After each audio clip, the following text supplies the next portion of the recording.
Israel, America, Iran के दरमियान जंग का एक हफ्ता गुजर चुका है।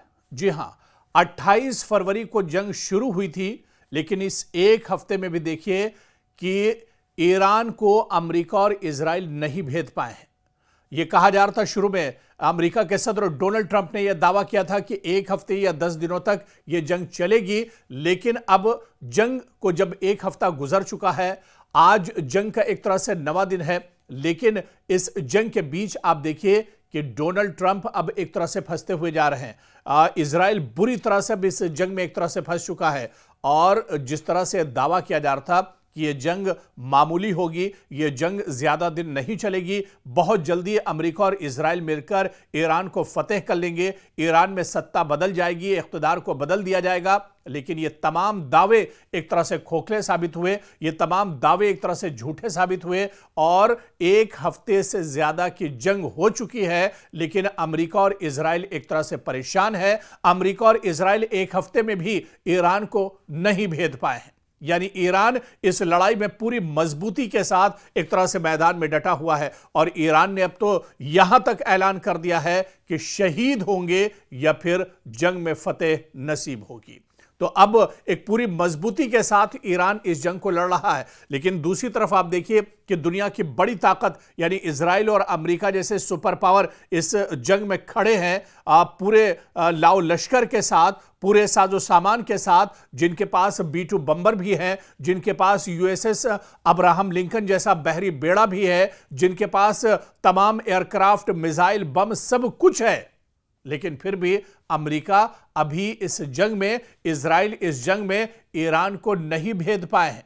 ईरान कितना मजबूत है या ईरान कितनी मजबूती के साथ यह जंग लड़ रहा है, यह दरअसल अमेरिका और इजराइल नहीं समझ पा रहे हैं। बल्कि इस एक हफ्ते की लड़ाई में जितनी तबाही इजराइल के अंदर हुई है, इजराइल ने दरअसल यह सोचा भी नहीं था। इजराइल के कई शहर, चाहे तल अबीब की बात करें, चाहे हैफा की बात करें, चाहे मशरिकी यरूशलेम की बात करें, चाहे बैत शम्स की बात करें, दरअसल ये वो इजराइल के शहर हैं जहां पर ईरान लगातार अपने रॉकेट, मिसाइल और ड्रोन्स के जरिए से हमले कर रहा है।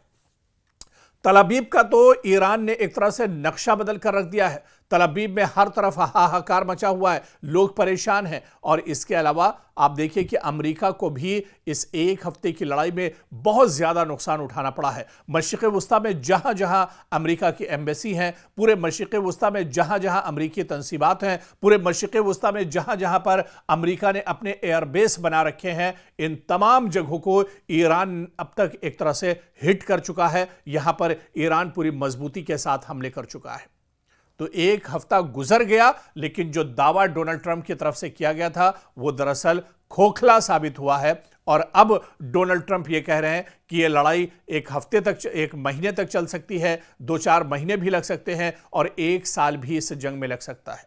दूसरी तरफ एक कमजोर ईरान का हौसला आप देखिए कि ईरान का यह कहना है कि वो लंबी लड़ाई के लिए तैयार है। अगर यह जंग 2-4 महीने भी चलती है तब भी वो दुश्मन से मुकाबला करेगा, और यह जंग अगर 1 साल भी चलती है तब भी वो दुश्मन के सामने डटकर मुकाबला करने के लिए पूरी तरह तैयार है।